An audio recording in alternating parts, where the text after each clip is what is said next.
ഈ ഓണത്തിന് നമുക്കൊരു വെറൈറ്റി പായസം ഉണ്ടാക്കാം. സാധാരണ ഉണ്ടാക്കുന്ന പായസത്തിൽ നിന്നും തികച്ചും ടേസ്റ്റിൽ നല്ല വ്യത്യാസമുള്ളൊരു പായസമാണിത്. ഷെഫ് പിള്ളയുടെ വൈറൽ പായസമാണ് കേട്ടോ ഇന്ന് ഞാൻ ട്രൈ ചെയ്യുന്നത്. അപ്പോൾ ഒരു തവണയെങ്കിലും ഇതൊന്ന് ട്രൈ ചെയ്ത് ടേസ്റ്റ് ചെയ്യേണ്ടത് തന്നെയാണ്.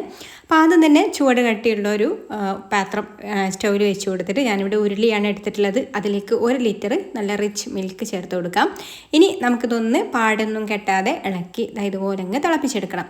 നന്നായിട്ട് തിളച്ച് കഴിഞ്ഞാൽ പിന്നെ ഇതിലേക്ക് കുതിർത്ത അട ചേർത്ത് കൊടുക്കാം. ഞാനിവിടെ ഒരു 1/2 കപ്പ് അട ഒരു അരമണിക്കൂർ ഒന്ന് നല്ല തിളച്ച വെള്ളത്തിലിട്ട് ഒന്ന് കുതിർത്തെടുത്തിട്ടുള്ളതാണ് കേട്ടോ ഇത്. അപ്പോൾ അത് ഇതിലേക്ക് ചേർത്ത് കൊടുത്തിട്ട് നന്നായിട്ടൊന്ന് മിക്സ് ചെയ്യാം. ഇനി നമുക്കിതൊന്ന് അട ഒന്ന് സോഫ്റ്റായിട്ട് വരുന്നത് വരെ ഇതുപോലെ ഒന്ന് ഇളക്കി ഒന്ന് കുക്ക് ചെയ്തെടുക്കണം. അട നല്ല സോഫ്റ്റായി കഴിഞ്ഞാൽ പിന്നെ നമുക്കിതിലേക്കൊരു 1/2 കപ്പ് പഞ്ചസാര ചേർത്ത് കൊടുക്കാം. പഞ്ചസാരയും കൂടി ചേർത്ത് കൊടുത്തിട്ട് വീണ്ടും നന്നായിട്ടൊന്ന് ഇളക്കി തിളപ്പിച്ച് ആ ഒരു പാകത്തെ കൺസിസ്റ്റൻസിയിലാക്കി എടുക്കാം കേട്ടോ. ഇതുപോലെ ഒന്ന് കുറുക്കിയെടുക്കുക. പാലൊന്ന് കുറച്ചങ്ങ് തിക്കായിട്ട് വരണം. ഇതുവരെ നമ്മൾ സാധാരണ പാലടയൊക്കെ തയ്യാറാക്കുന്നത് പോലെ തന്നെയാണ്. ഇനിയാണ് ആ ഒരു ടേസ്റ്റിന് വേണ്ടിയിട്ടുള്ള സംഭവങ്ങളാണ് കേട്ടോ ഇനി ചേർത്ത് കൊടുക്കുന്നത്. അപ്പോൾ വേറൊരു പാന് സ്റ്റൗവിൽ വെച്ച് കൊടുത്തിട്ടുണ്ട്. അതിലേക്കൊരു 2 ടേബിൾ സ്പൂൺ ബട്ടർ ചേർത്ത് കൊടുക്കാം. അൺസാൾട്ടഡ് ബട്ടറാണ് കേട്ടോ എടുക്കേണ്ടത്. ഇനി ഇതൊന്ന് ഉരുകി വന്നാൽ പിന്നെ ഇതിലേക്കൊരു 2 ടേബിൾ സ്പൂൺ പഞ്ചസാര കൂടെ ചേർത്ത് കൊടുക്കാം. ഞാനിവിടെ സാധാരണ പഞ്ചസാരയാണ് എടുത്തിട്ടുള്ളത്. ബ്രൗൺ ഷുഗർ ഉണ്ടെങ്കിൽ അത് ചേർത്ത് കൊടുത്താലും മതി. അപ്പോൾ ഈ ഒരു പഞ്ചസാര ഒന്ന് ക്യാരമലാക്കി എടുക്കണം. അപ്പോൾ ഇതൊരു ലൈറ്റ് ക്യാരമൽ, ഒരുപാടങ്ങ് കയ്പ്പ് രസം ആവരുത്.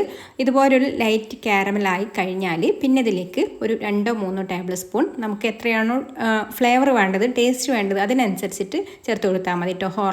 ഹോർലിക്സ് ആണ് ചേർത്ത് കൊടുക്കുന്നത്. ഹോർലിക്സും കൂടെ ചേർത്ത് കൊടുത്തിട്ട് ഈ ഒരു ക്യാരമലുമായിട്ട് നന്നായിട്ട് ഇതുപോലെ അങ്ങ് മിക്സ് ആയി കഴിഞ്ഞാൽ പിന്നെ നമ്മുടെ പായസത്തിലേക്ക് ചേർത്ത് കൊടുത്തിട്ട് മിക്സ് ചെയ്ത് കൊടുക്കാം.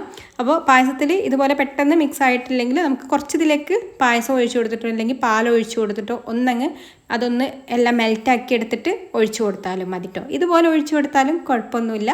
പിന്നെ നമ്മളിതൊരു കുറച്ച് സെക്കൻഡ് ഒന്നങ്ങ് തിളപ്പിച്ചെടുക്കുന്നുണ്ട്. അപ്പോഴേക്കും ഇതൊക്കെ ഇതിൽ കംപ്ലീറ്റ് അങ്ങോട്ട് യോജിച്ച് വന്നോളും. ഈ പാലടയിൽ ഹോർലിക്സ് ക്യാരമൽ അങ്ങോട്ട് മിക്സായി വന്നപ്പോൾ കണ്ടല്ലോ പായസത്തിൻ്റെ ആ ഒരു കളറും ടെക്സ്ചറും ഒക്കെ മാറിയിട്ടോ. നല്ല ക്രീമി ടെക്സ്ചറിലുള്ള നല്ല ഒരു പായസമായി വന്നിട്ടുണ്ട്. ആ ഒരു ഹോർലിക്സിൻ്റെ ഫ്ലേവറിൽ തന്നെ വേണമെന്നുണ്ടെങ്കിൽ കുടിക്കാം, അല്ലെങ്കിൽ ഏലക്കാപ്പൊടി വേണ്ടവർക്ക് അത് ചേർത്ത് കൊടുക്കാം കേട്ടോ.